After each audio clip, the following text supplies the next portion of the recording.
If we do a reasonable job here today, what do you think our listeners will get from this? I want them to take away the idea that improv is a good idea and they should take an improv course, that the improv skills about listening and working with uncertainty are useful, as well as when they might need something structured and organized, when they need to prepare, when they need to know what's coming. And so with that combo, they will be absolutely unbeatable.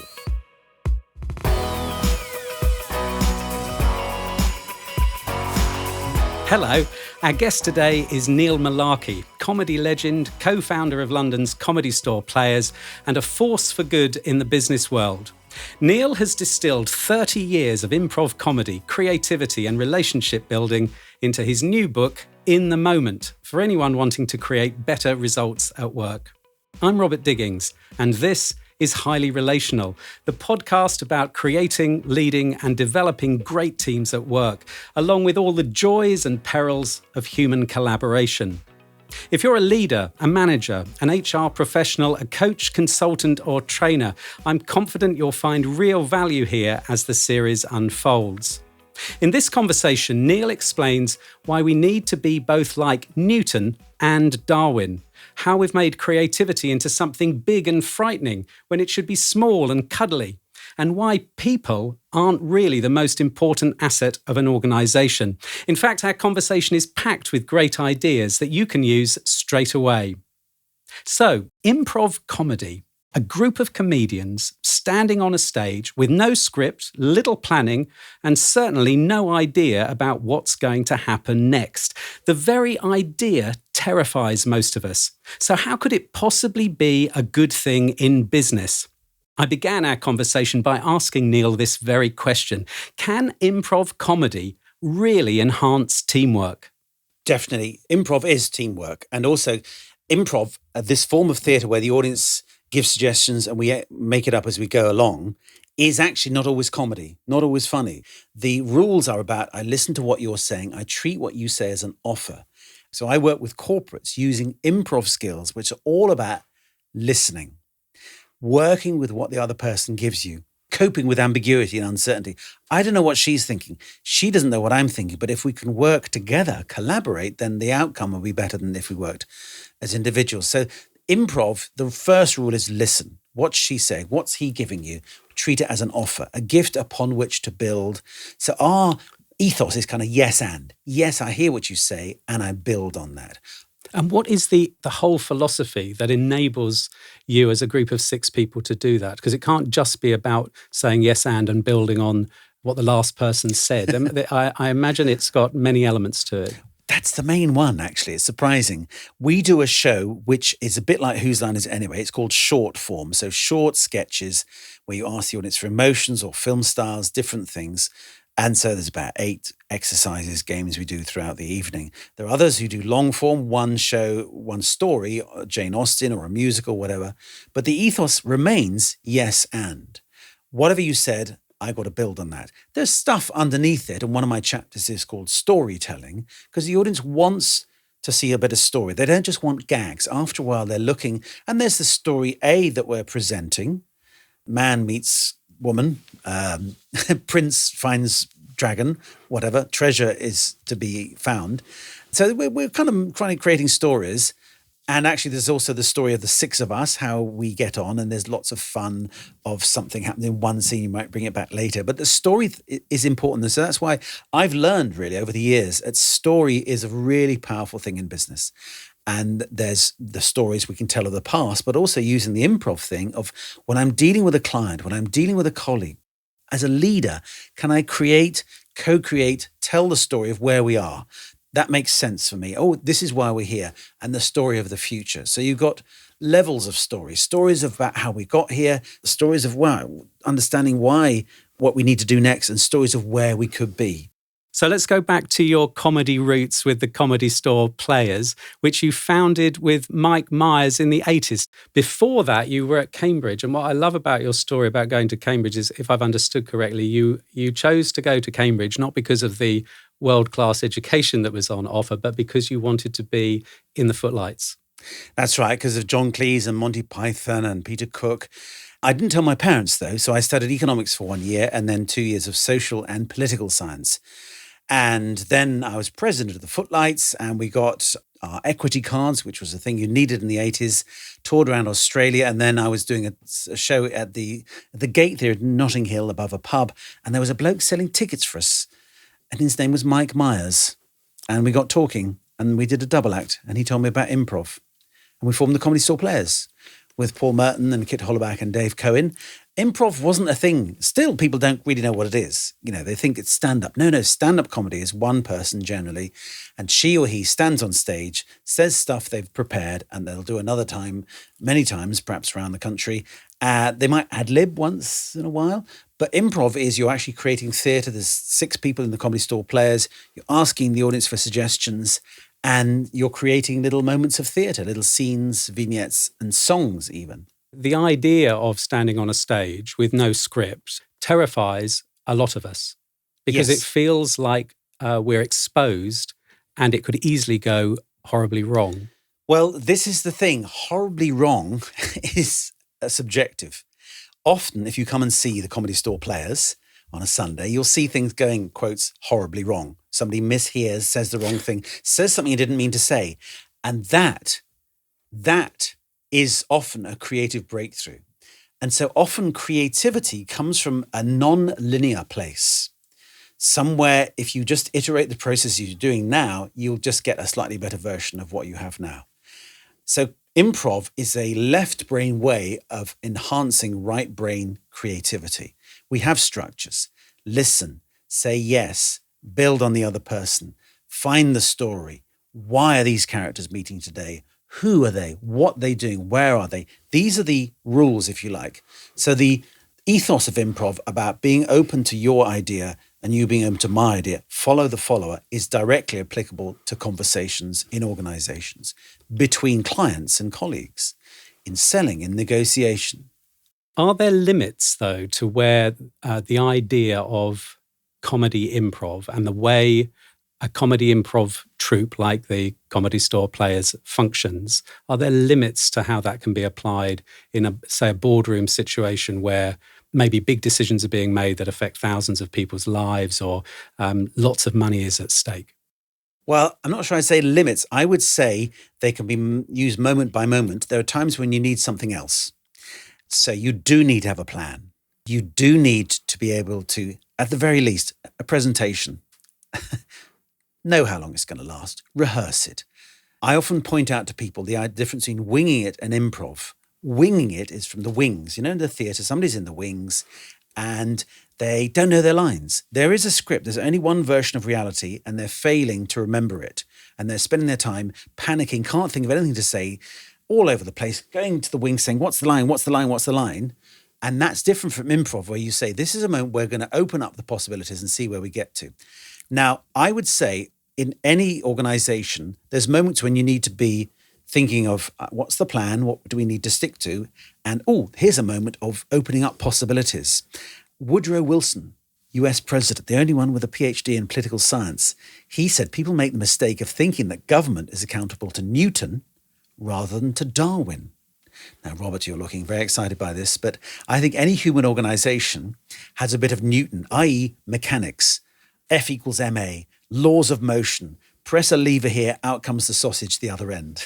So sometimes you need to be like that. Machine, so your meeting should run to time. You should have an agenda.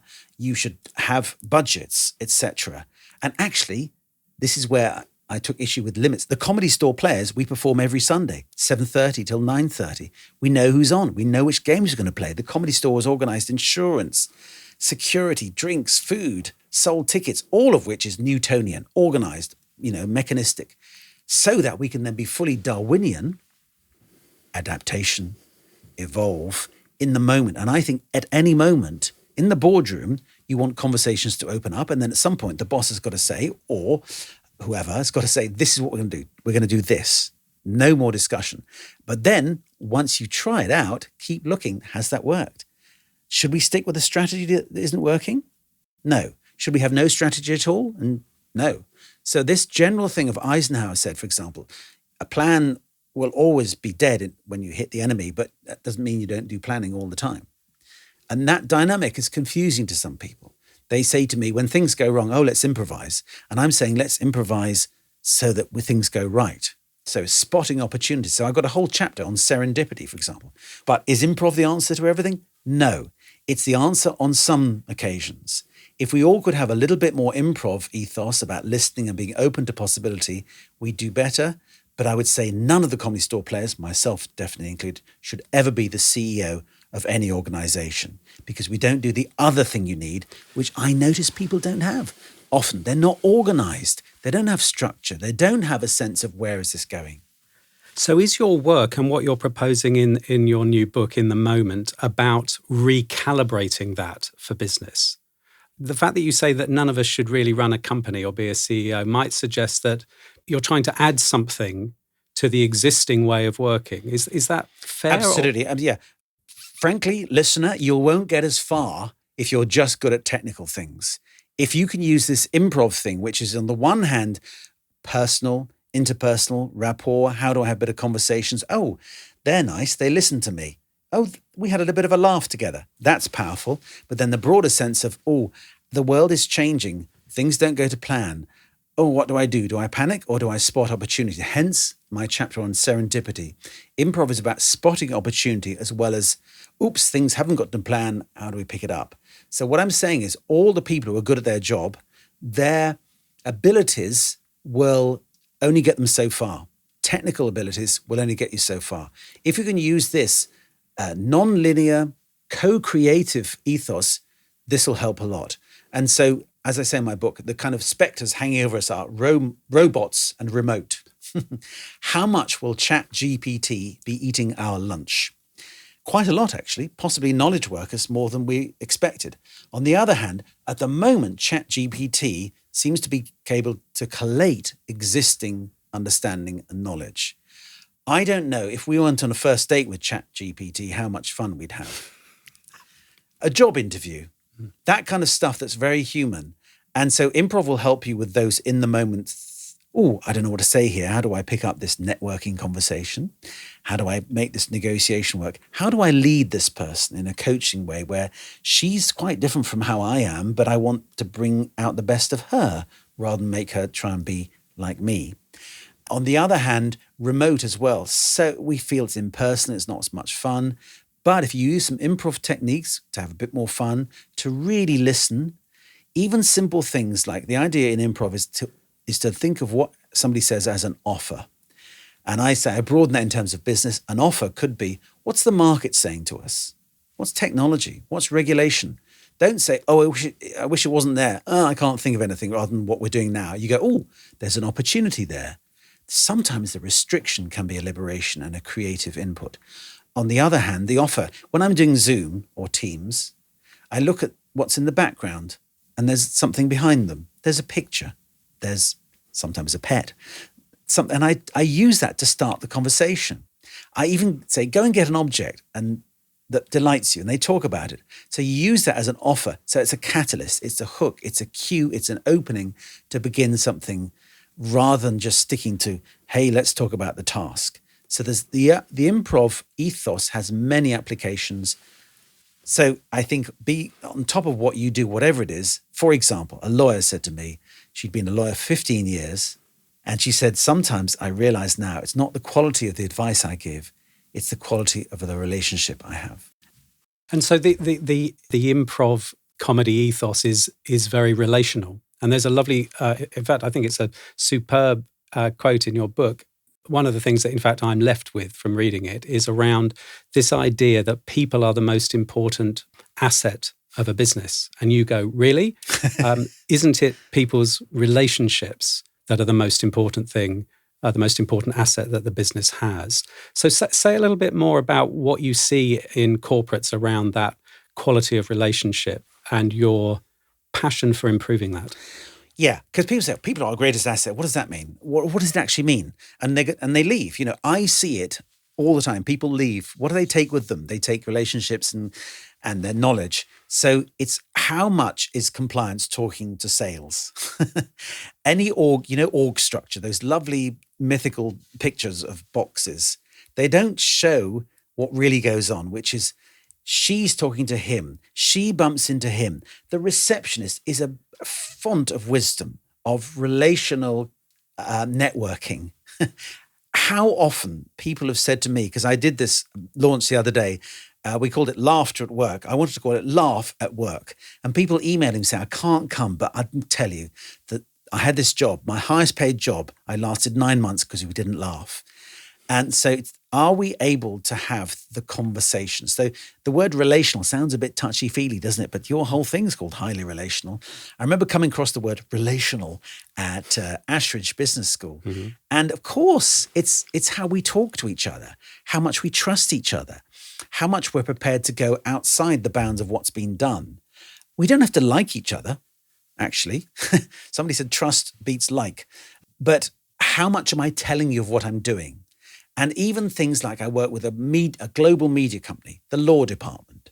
And they said, people come to us on a Friday afternoon saying, we're going to launch on Monday. And they say, well, actually, yes, but you can't do this, you can't do that. So they said, can you talk to us earlier, way earlier in the process? And we'll say, yes, and this is what you could do. When it's still gestating, the law department can be creative. And ask anybody in compliance, they don't want to be baddies. HR, they don't want to be telling you off. How do we make those conversations productive that brings the best of the individual and of the team?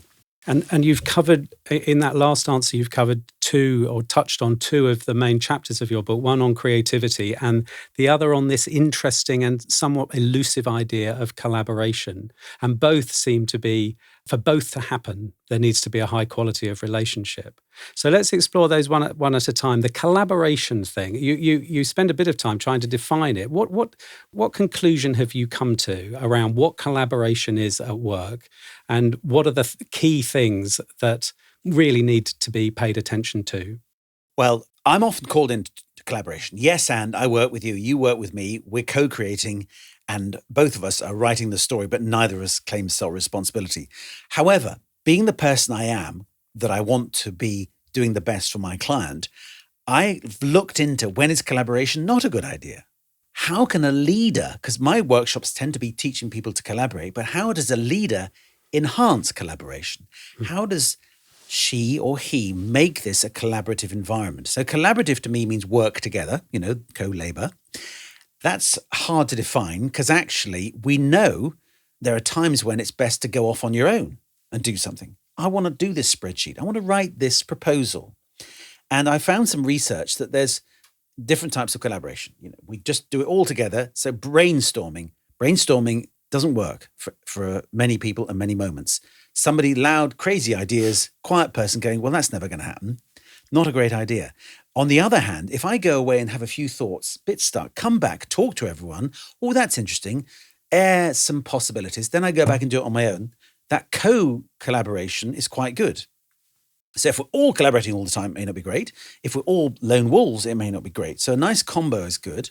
I also found a really good one, which is different types of collaboration. There's a book called Collaborative Overload. And of course, collaboration isn't just me helping you out, sitting next to you, spending time and energy.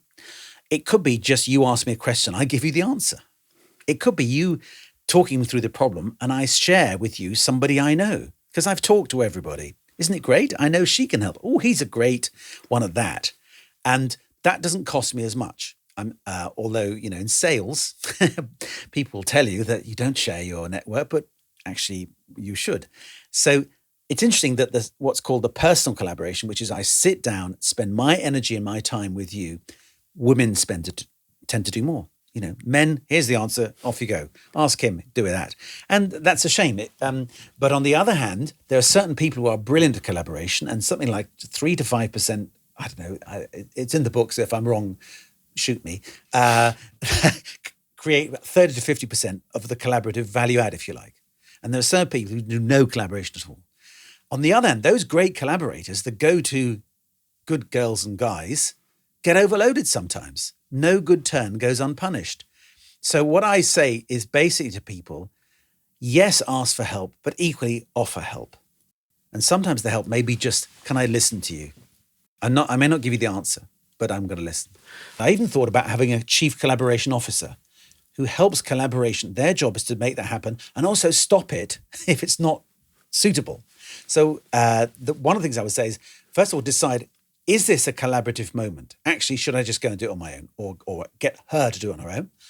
And then what's the best way to collaborate? Is it all together in the same room metaphorically or physically? No, is it come and go intermittent collaboration?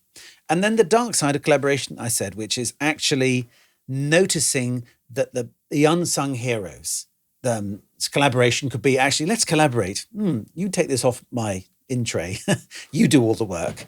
So the word collaboration, I would say, is misused sometimes because under that veil can be criticizing others. They're not very collaborative, meaning they asked a question as to why this is being done.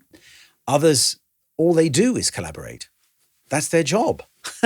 And it's not always understood. Their job is to kind of be the glue that keeps everyone together. And they are vital and not always recognized. So if you're in charge of a team, you want them to collaborate a bit more, I would say, make it clear, this is the project, this is the budget, this is the time. Cast it well, different personalities, certain guide rails, this is what it's about, this is where you don't need to go. Check in regularly, but not check up too much. And role model the give and take you want of collaboration. Admit defeat, sometimes admit failure. Sometimes when there's a stuck moment, somebody steps in. So role model that, allowing for risk, allowing for mistakes. People watch what you do as a leader more than they listen to what you say. Is there anything to say about the dark side of collaboration and how it happens in the improv world, or is that not relevant? Totally relevant. In my book, I've got some toolboxes. One of the lessons from improv is everyone has the chance to talk. You take short turns. I say a few lines, you say a few lines. Nobody's running the whole thing. In fact, Del Close, one of the gurus of improv, said, don't try and do the whole thing on your own. Bring a brick and together we'll build a cathedral. I don't interrupt you. Everyone has a contribution to make, equally valued. There's a common goal. With us, it tends to be the story. How does the story unfold? And one of the critiques of brainstorming is everyone's got their own agenda. She's going that way, he's going this way. And we're just shouting out lots of different ideas. So we are trying to tell one story together. I don't mind saying stuff that may be a bit out there, a bit off. So, for example, I've talked about yes and as the improv ethos. Pixar movies, Toy Story and many other movies, they call it plussing. Plussing is you can't critique an idea unless you've got a constructive way of moving it forward. So it doesn't have that sense of, if you say an idea isn't quite right or you want to change it, the person whose idea it was feels personally attacked. We're trying to solve, this is the idea, we're solving that, rather than I'm attacking you. And I also want to notice to people to think about their collaborative style. Are you someone who reflects in a meeting, comes back later with a great idea? Are you somebody who just shouts out lots of ideas in the meeting, and that may be fine because one of those could stick and somebody else could pick it up and run with it? So just notice that everyone's got a slightly different style. So many people come to me and say, I've got great ideas. Or somebody will say, the junior people, the middle people are good in meetings with me. And then we put them in the regional executive and they climb up a bit. Or there's lots of shouting and others a bit quieter. So think about how you collaborate. Think about what you give to a meeting. Think a bit carefully about, A, how much are you dumping on other people? Actions. Yes, Robert can do that. Versus taking too many actions. Those are the kind of things. So with improv, the very simple lessons are, everyone has a chance to talk. Everyone is equal. And actually we have that imperceptible moment of, oh, they've got an idea. Let them go with it. Sometimes I'm in a scene and I'm keeping the plate spinning, as it were. I'm the straight man, if you like. And I can start any scene thinking, oh, this is going to be about picnics. Turns out later on there's been a murder. I can let my picnics go. That's fine. I can let that go. So not holding your agenda too lightly would be one of the things I would say. And you know how a murmuration, a flock of birds, there's always one bird at the front, but it's not always the same bird. And it's imperceptible as to how they decide who it's going to be, but they do. And the aerodynamics of a flock is so much better than individuals. It's that kind of shared leadership, flat hierarchy, I would suggest. And that is one of the most impressive things, I think, about improv comedy and how it unfolds and how corporates and business teams often struggle with moving the leadership around the group or around the team. Is there anything that you can say in the corporate setting to help people do it more like you do it on stage? Yes, sometimes as a leader, you will be coming up with ideas. Sometimes as a leader, your job is to help others come up with ideas. So it's a little bit like if you think of improv music, there's rhythm, boom, boom, boom, and there's solo, bada, bada, bada, bada. And is the leader always doing solos? No. Sometimes they're just keeping the rhythm going. To extend the metaphor far too far, sometimes they're just listening to the music. Then they sometimes do solos and they sometimes let others do the solo. And that's a really hard thing for leaders. For example, I've got a whole chapter about meetings. Apparently in the first year of being a leader, you have 29% more meetings than later. Because you think, leading means meetings. I must be seen to be leading. And meetings is where that happens. Sometimes it's just imperceptible moments, one-on-ones, and harder in hybrid times. How do I check in without checking up? How do I keep you motivated without you feeling I'm looking over your shoulder? So I think it's a real question for leaders. We can train you collaborative skills, but can we train you as a leader to be a collaborative leader, to enhance collaboration? As I said, to notice it, to bring it up, maybe to encourage others who aren't so collaborative. What are you frightened of? And there may be all sorts of concerns about what that means. But how do we curate a collaborative environment? And I think that is the challenge now to anybody in a leadership position. And it's not taught in school. I'm not even sure it's taught at business school. I teach at London Business School. I call it leadership in the moment. And we're trying, how do we curate that atmosphere? Before we move on to some practical tips at the end of our conversation, I'd like to spend a few minutes just talking about creativity and innovation. You've got a great chapter on creativity. Do you think creativity is the problem, is what's lacking in businesses? Is that something that needs more attention? And what can you offer in that space? Well, yes and is creative. Yes and X. Yes and Y. And you can build an idea that you might not have done if you were be thinking in your existing paradigm, if you like. What I would suggest, though, to people is creativity is a big word, even bigger than collaboration, maybe as big as leadership, which nobody really knows what it is. Creativity sounds something like, we lack creativity. It might be like pornography. Isn't that what the judge said? I can't describe it, but I know when I see it. For me, creativity can be a great new idea. It can be a fantastic new product, but it can equally be something as everyday as, why do we have meetings that are an hour? Why don't we have them 45 minutes? Could we have the coffee in this room rather than that room? The way we lay out the office. Can we have some flowers in reception? Can we stand up in a Teams meeting? So we're moving about a bit more. So it's one of the things that I think has become a big thing, and it should be an everyday thing. It should be, how do we make a creative environment? And that creative environment often is one where we're laughing. We're laughing together. We have an ironic take on certain things. Every day we're happy to quote, work with the literal and the lateral. So a bit of teasing, a bit of irony, not sarcastic, unpleasant teasing, but just that sense of, we can laugh at our disasters. We can have our own little in-jokes. That means that we have a creative culture within our little group, that there's a psychological safety, so we can push some ideas that perhaps wouldn't be allowed in more frustrating environments. And one of the things that comes across in your book for me is around this idea of creating structure in which it's possible to do something spontaneous. And I think that it's so easy to kind of do something that's either very chaotic and kind of just has no structure, or we get into a structure and then we structure everything and there's no space for something original or that hasn't been thought of before. So you're kind of saying we need a container in which to be spontaneous. Yeah. And I'm almost saying the structure is relational. Now, there are things like, let's have a meeting on a Tuesday for 15 minutes where we just talk about stuff, or we have donuts. That's fine. That's a structure, isn't it? Mm-hmm. Another structure is where people sit.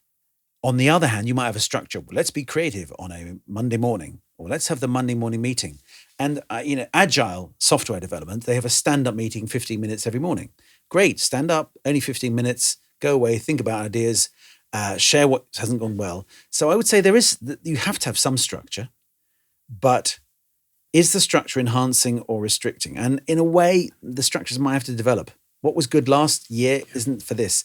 Because she's left, or I'm different from who I am, maybe not that one anymore. That was great in that moment. With sport, great sports people and formations and coaches, and then they move on and change, and things have to adapt thereby. Fantastic. So if somebody listening to this wants to actually take action and do something today, tomorrow, that's different, that would bring to life some of the ideas that you've written about in the moment and that we've talked about today, what would you suggest? Where to start with this process of creating structure and then being spontaneous and creative within it? Oh, golly, that's quite a lot, isn't it? I would say, first of all, as an individual, try taking an improv class. You can do them on Zoom and Teams these days. I have not met a single person who's taken a class who has not said it's been radically life-changing. Enhance their confidence, their joie de vivre, and their ability to do their job better. On the other hand, if that's a longer term thing, but just try a few moments at the beginning of a meeting, the end of a meeting, just to say, how is everyone? Get the relations going.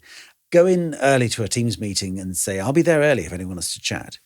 I think that in some ways, you've got to be a bit like appreciative inquiry, which is what's working. This is where you ask, what's working? Let's do more of that. Rather than say, I've got a brand new idea that I must do. What's working? Let's do more of that. And quite often people say the thing that worked was when we did a bit of CSR, a bit of corporate social responsibility. We did a charity day and we had such fun. We went outside the normal bounds of structure. We worked across teams and it was okay. And so I would say, instead of trying to impose a whole new idea and suddenly, arrive with a red nose and be a clown and say, I'm doing improv comedy now, be a bit yourself. First of all, ask yourself, what do I find funny? When do we laugh in the team? Can we find more moments of that? Because do you do 10,000 steps a day? Robert, do you eat your 5 a day? I don't really track my steps, but now in organisations they do, don't they? Yeah, definitely. And there's posters everywhere. Does anyone do a laughter audit? How much of our team laughed together? Now they might be laughing round the back, the smokers' corner, or in the coffee shop over the road, laughing at the boss or the new expenses system. But can we bring that in-house? That shared sense of, we're in this together through thick and thin. So find the moments of laughter, do more of those.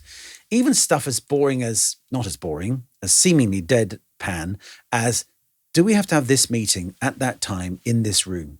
Could we have it outdoors? Could we have it in Starbucks? It's lovely. It's an idea that I have heard before, but you're articulating it so sweetly. It's almost about, if you don't know what to change anything. If you have tea every morning at 7:30, try having coffee at 7:45. If you walk to work this route, go that way. If you always sit in the same seats, sit somewhere else. So it's possible to change things up and disrupt the patterns that people are in. And through that, there can be new ideas. Because I think you can't suddenly change your personality and as an individual or as a team, but things like stop, get off, if in the tube, get off one stop early, look up. Oh, there are chimneys. A friend of mine did that and she's now become a chimney expert. Oh, what's happening there? Go to a different route. And I think change something, see what happens. And if you're a leader, maybe somebody else facilitate the meeting. That, I think it rather than sort of wholesale change everything, we must be more creative. There's no lack of creativity in teams, but they may just be sniggering behind your back creativity rather than adding to what is of value in the organisation. Neil, it's total pleasure talking to you. Thank you for coming in today. Neil's book, In the Moment, is out in paperback, published by Kogan Page. Where can people get more information about what you're doing and the kind of workshops that you run or coming along to the Comedy Store? My website, neilmullarkey.com. Hopefully you can spell that. That'll be in some sort of note somewhere. But Mullarkey, think of the word mull things over, lark, rise with a lark, have a bit of a lark, and the key to unlocking your potential. neilmullarkey.com. So the Comedy Store Players, comedystoreplayers.com. Every Sunday, come and see. And you'll think, oh, what's this got to do with business? But then when you've done a workshop, you'll think, oh, yes, I can see they're doing yes and.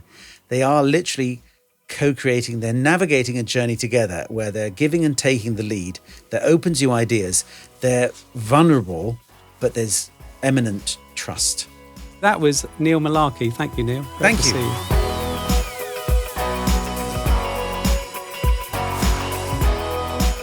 The yes-anding Neil Mullarkey. Thanks to him for his time today. Neil's book, In the Moment, is out now in paperback, published by Kogan Page. You've been listening to Highly Relational. Check out the show notes for more information about today's guest and the topics covered. Give us a like, rate and subscribe wherever you're listening. Today's studio manager at VoxPod is Alex Bennett. Our researcher is Ella Halsall, and the series producer is Ollie Guiu. I'm Robert Digings. Thanks for listening, and goodbye.